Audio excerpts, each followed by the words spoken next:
Baghdad قسط number 81۔ Baghdad کی رات قسط نمبر 81۔ دوسرے دن شام کے جھٹپٹے میں شہزادی نجم اور ابن حرب کا قافلہ بنی کلب سے روانہ ہوا۔ وہ ایک بڑا قافلہ تھا۔ اگر 45 اونٹوں پر مال غنیمت لدا ہوا تھا تو اتنے ہی اونٹ غلے کے اجناس اور شہد و زیتون لے کر جا رہے تھے۔ ساتھ بھیڑ بکریوں کے ریوڑ بھی تھے، اور یہ رسد بھی دیگر مال غنیمت کے ساتھ شامی کے علاقوں سے لوٹی گئی تھی۔ ساربانوں کے علاوہ صرف 20 ستر سواروں کا ایک بدرقہ مولا کی سرداری میں قافلے کے ساتھ سفر کر رہا تھا، جس میں وہ 5 سارنی سوار پیش تھے، جنہیں مولا انتہائی جاں باز اور قابل اعتماد سمجھ کر شام سے ساتھ لے آیا تھا۔ بدرقے کے بقیہ سوار بنی کلب کے چنے بہادر تھے، جنہیں مستقل طور پر حفاظتی دستے میں شامل کر لیا گیا تھا۔ آقا حسین کے صحرائی مسکن کا راستہ ہجر کے صحرائی علاقے سے گزرتا اور دشوار گزار تھا، مگر اس راستے پر صحرائی لٹیروں کی طاقت کا خطرہ نہیں تھا۔ وہ ایک خفیہ گزرگاہ تھی، بلکہ گزرگاہ بھی نہیں تھی، بس صحرا میں کہیں اکا دکا سیاہ پتھر کے ٹیلے ابھرے ہوئے تھے، اور انہی کو نشان راہ سمجھ کر آنے جانے والے سفر کرتے تھے۔ البتہ قافلے کو اندھیرے میں آگے بڑھنا تھا۔ وہ 298 ہجری کے ربیع الثانی کی آخری اور تاریک رات تھی۔ خلیفہ معتضد ابو عباس 22 ربیع الثانی کو دنیا سے کوچ کر گیا تھا، لیکن ابھی شام اور جزیرۃ العرب کے صحراؤں میں اس کے انتقال کی خبر نہیں پہنچی تھی۔ اس تاریک رات میں قافلہ سفر کرتا رہا۔ احتیاطاً ابن حرب نے کوئی مشعل بھی روشن کرنے کی اجازت نہیں دی تھی۔ رابر راستے کے تمام نشانات کو جانتا اور کئی بار ادھر سے ادھر جا چکا اور ادھر سے ادھر آ چکا تھا۔ اب وہ آنکھوں پر پٹی باندھ کر بھی اس راستے پر سفر کر سکتا تھا، اس لیے رات کی تاریکی سفر میں مزاحم نہ ہوئی۔ صبح کی پو پھٹی تو قافلہ آقا حسین کے صحرائی مسکن سے صرف 10-11 میل دور تھا۔ اونٹ، ان کے سوار، پیدل چلنے والے ساربان اگرچہ رات بھر کے سفر سے تھک گئے تھے، اس کے باوجود صبح کی روشنی میں رفتار کچھ تیز ہو گئی۔ قافلہ دن چڑھے صحرائی مسکن میں پہنچا تو مولا نے ملکہ صحرا کا سبز علم اٹھا رکھا تھا، جو پہلے عبداللہ اٹھایا کرتا تھا، اور اس کی حیران سی نظریں پہاڑی کے دامن میں پھیلے صحرائی مسکن کا جائزہ لے رہی تھی، جو چاروں طرف سے صحرا میں گھرا ہوا اور شمال کی جانب بادیہ شام سے جا ملتا تھا۔ غنیم اس پر اچانک دھاوا نہ کر سکتا تھا۔ باربردار اونٹوں کے آگے آگے ملکہ صحرا کا سبز علم دیکھ کر آقا حسین اپنے اخوان اور خدام کے ہمراہ خود خیر مقدم کے لیے نکلا۔ اس نے آگے بڑھ کر شہزادی نجم اور ابن حرب کا استقبال کیا۔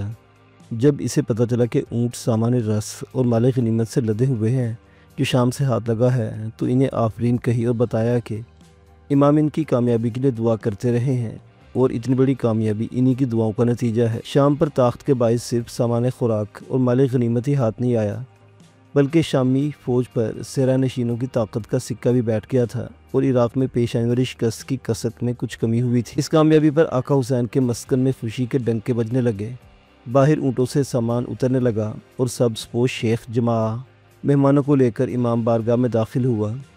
امام بارگاہ آقا حسین کے مضرب سے ملحق ایک دوسرے اور بہت بڑے سرا پردہ پر مشتمل تھی، جس کا اضافہ حال ہی میں ہوا تھا۔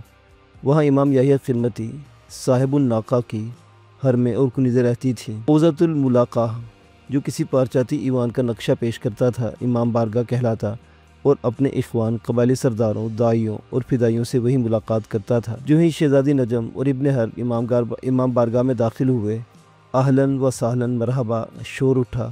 ان کے پیچھے پیچھے دمنہ اور عنبر کے علاوہ مولا بھی بارگاہ میں پہنچ گیا، اور اتنے بڑے سرا پردہ کو دیکھ کر حیران ہوا، جو بغداد کی شاہی محلوں اور قصروں کی طرح قیمتی سامان سے آراستہ تھا۔ فرش کھجور کی چٹائیوں کا تھا، جن پر نمندے اور قالین بچھے تھے۔ وہاں خود یحییٰ ابو قاسم نے اپنے چھوٹے بھائی علی خرمتی، ابن عیسیٰ بن مہرویہ، جو المدثر کے نام سے مشہور ہوا، متوق بن نور، امام کے خاص محافظ سالم، اور چند داعیان خاص کے ساتھ مہمانوں کا استقبال کیا۔ فوراً ہی خرمتی کنیزیں خاطر تواضع کے لیے حاضر ہو گئی۔ ان میں خاص کنیز لیلا، جو قبیلہ قیس سے تعلق رکھتی تھی، سب سے نمایاں تھی۔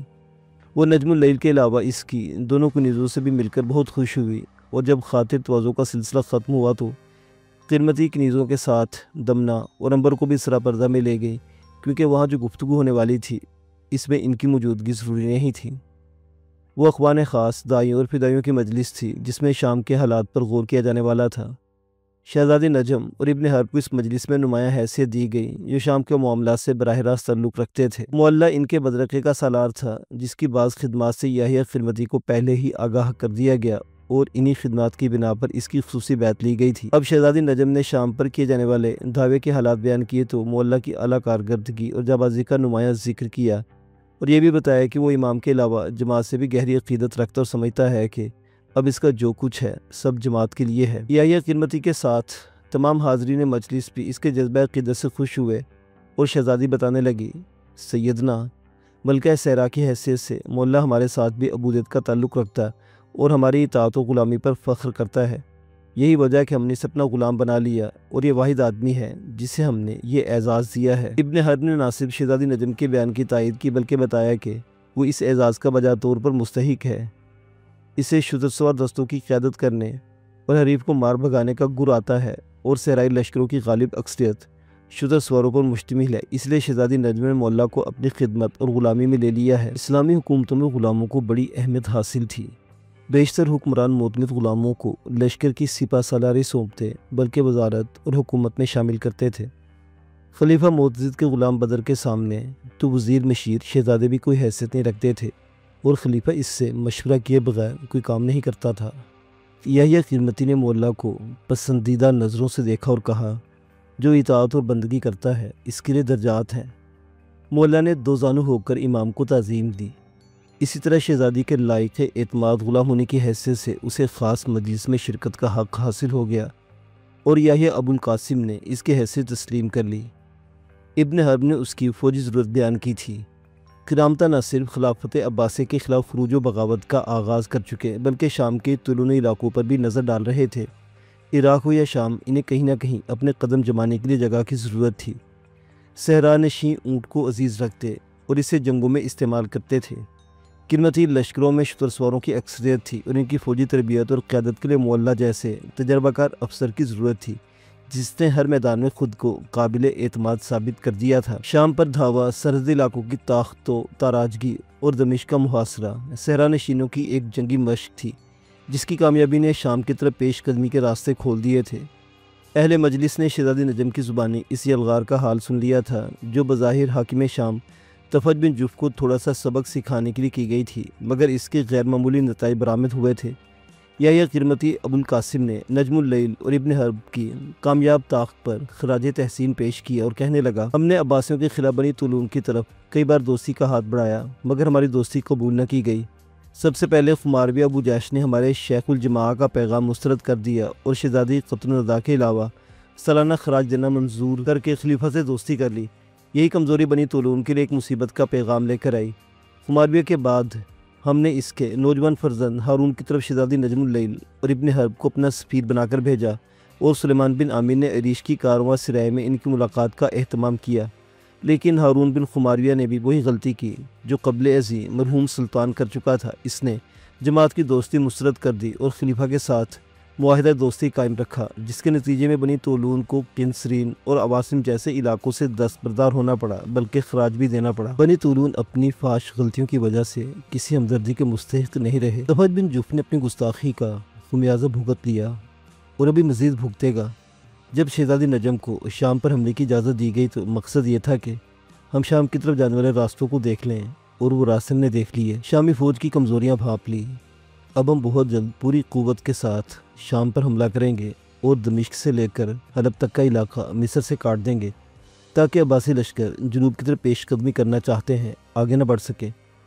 ہم ترتوس، کنسرین اور عواسم سے بھی عباسیوں کو نکال دیں گے، پھر القدس کی جانب متوجہ ہوں گے جو ہمارا قبلہ ہے۔ ہمارے ذکری قرمت نے جو آج بھی السماوا کے دشت پرہور میں اعتکاف نشیں ہیں خبر دی ہے کہ شام کے علاقے میں ہم پر ایک کڑی سات آنے والی ہے، لیکن ہم اس کڑی سات کو اپنے نصب العین کی خاطر اپنے آپ پر جھیلیں گے یا اسے بدل دیں گے۔ ہم صحرائی قبائل کی پوری جمعیت کے ساتھ شام پر حملہ کریں گے، جس سے پہلے انہیں تیاری کا پورا موقع دیا جائے گا۔ اس تیاری کے بعد ہمارا رسالہ ہمارے شتر سواروں اور پیدل دستے کے ایک ساتھ حرکت کریں گے۔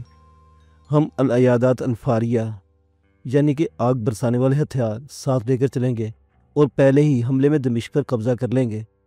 السماوا میں لڑی جانے والی پہلی جنگ کی طرح ہمارے دونوں بھائی حسین اور علی دوسرے اخوان الصفا ہمارے ساتھ ہوں گے، اور ملکہ صحرا نجم اللیل ہماری علم بردار ہوں گی۔ سبز علم شام پر ہماری ہیبت طاری کر دے گا۔ ہم جانتے ہیں شہزادی نجم کے ساتھ جنگ میں بھائیوں اور اخوان الصفا سمیت ہماری شمولیت صحرائی بہادروں میں جدال و قتال کا والہانہ جذبہ پیدا کر دے گی اور وہ دشمن کو تباہ و برباد کر دیں گے۔ دمشق کی فتح کے بعد ہومس، ہما اور حلب کے قلعے ہمارے لیے اپنے دروازے کھول دیں گے اور شام پر ہمارا یا پھر بنت احمد بن طولون کا حکم جاری ہوگا۔ اس پرجوش تقریر کو ختم کر کے یحییٰ قرمطی نے طولونی شہزادی کی طرف دیکھا جو ابھی تک شام کے علاقے میں امام پر آنے والی کڑی سات کے تصور میں گم تھی، کیونکہ ذکریہ کرمت کی اس خبر کو سنتے ہی ذہن کی کسی کھڑکی سے جعفر نجومی کی پیشگو کے الفاظ اس کے اندر جھانکنے لگے تھے۔ آپ جس جماعت کا علم لے کر نکلی ہیں وہ برباد ہو جائے گی، لیکن اپنے دوسرے دور یا دوسرے ظہور میں ایک وسیع علاقے پر حکومت کرے گی اور دشمنوں سے ایسا بھیانک اور خوفناک انتقام لے گی کہ زمین کانپ اٹھے گی۔ وہ سوچ رہی تھی کہ یحییٰ ابو القاسم نے شام میں جدال و قتال کا جو منصوبہ بنایا ہے وہ جعفر نجومی کی پیشگوئی کے عین مطابق ہے، اور ذکریہ کرمت نے اپنی روحانی رسائی سے کڑی ساخت کی جو خبر دی ہے وہ جعفر نجومی کے الفاظ میں امام کی شہادت یا جماعت کی بربادی پر منتج ہونے والی ہے۔ اس پیشگوئی کی روشنی میں کرمت کی بیان کردہ کڑی سات کا تجزیہ یا ادراک بڑا لرزہ خیز تھا، جس نے نجم اللیل پر ایک سکتہ سا طاری کر دیا۔ اسے گمسم دیکھ کر سب حیران رہ گئے اور خود کرمتی نے پوچھا، ہمارا منصوبہ سن کر آپ خاموش ہو گئی؟ اگر ہم شام سے بنی طولون کی حکومت ختم کریں گے تو وہ حکومت احمد بن طولون کی بیٹی کو سونپ دیں گے۔ طولونی شہزادی نے جواب دیا، ہم حکومت کے لیے نہیں، آپ کی حفاظت کے لیے پریشان ہیں۔ یحییٰ ابو القاسم نے چونک کر اس کی طرف دیکھا۔ آپ کو اندیشہ ہے کہ شام کی جنگ میں کہیں ہم پر وہ کڑی سات نہ گزر جائے جس کی خبر ہمارے والد نے دی ہے؟ جنگ میں سب کچھ ممکن ہے سیدنا۔ یہ کہہ کر ایک جھٹکے سے کھڑی ہوئی، ایسی مضطرب تھی کہ اس کے ساتھ ہی یحییٰ قرمطی سمیت سب حاضرین مجلس نے اپنی نشستیں چھوڑ دیں اور سب پریشان نظر آنے لگے۔ قرمطی تسلی کے لہجے میں بولا، امام کی حفاظت پر فرشتے مامور ہوتے ہیں، پھر آپ ہمارے بھائی اور اخوان کے ساتھ ہوں گے، تمہیں کیا خطرہ ہو سکتا ہے؟ اس موقع پر مولا کو اپنی اطاعت اور خدمت گزاری کے اظہار کا ایک اور موقع مل گیا۔ وہ شہزادی نجم کے سامنے کمر تک جھکا اور کہنے لگا، دشمن نہ آپ کی جانب نہ امام کی جانب بڑھ سکے گا۔ شتر سواروں کا ناقابل شکست حلقہ سیدنا کے ارد گرد قائم ہوگا اور غلام آپ کے قدم قدم ہوگا۔ امیر ابن حرب ہم سے دور نہیں ہوں گے۔ ابن حرب کے الفاظ بھی اطمینان بخش تھے۔ نجم، تمہاری پریشانی بے وجہ ہے، تم شامی فوج کو بھی دیکھ چکی ہو، وہ کچھ نہ کر سکتی۔ نجم اللیل نے ایک ملکہ کی شان سے اپنا فیصلہ سنا دیا، ہم چاہتے ہیں سیدنا جنگ میں شامل نہ ہو، مگر ہمارے بغیر وہ مقصد پورا نہیں ہو سکتا جس کے جنگ لڑی جائے گی۔ آقا حسین نے بھائی کا ساتھ دیا، جنگ میں امام کی شمولیت ضروری ہے، اگر ہم لوگ ساتھ ہوں گے تو کڑی ساتھ بھی ٹل جائے گی۔ لیکن شہزادی نجم مطمئن نہ ہو سکی، اس نے سب کو یوں نظر انداز کر دیا جیسے وہ تھے ہی نہیں اور اپنی بات قائم رکھی۔ کبھی کبھی حد سے بڑا ہوا اعتماد بھی خطرناک ہوتا ہے۔ اس کے ذہن میں تو کچھ اور تھا، لیکن زبان محض بے اطمینانی کا اظہار کر رہی تھی، کیونکہ تصور کی آنکھ سے جو منظر خود دیکھ رہی تھی وہ دوسروں کو نہیں دکھا سکتی تھی۔ آقا حسین نے اس کی بے چینی کو محسوس کیا اور معاملے کی نئی صورت نکالی، مگر پہلے شہزادی نجم اور امام سے درخواست کی کہ وہ اطمینان سے بیٹھ کر اس کی بات سنیں۔ خود نجم اللیل نے دیکھا کہ سب لوگ محض اس کی خاطر کھڑے ہیں، تو یحییٰ ابو القاسم کو بیٹھنے کے لیے کہا اور اس کے ساتھ خود بھی اپنی نشست پر بیٹھ گئی۔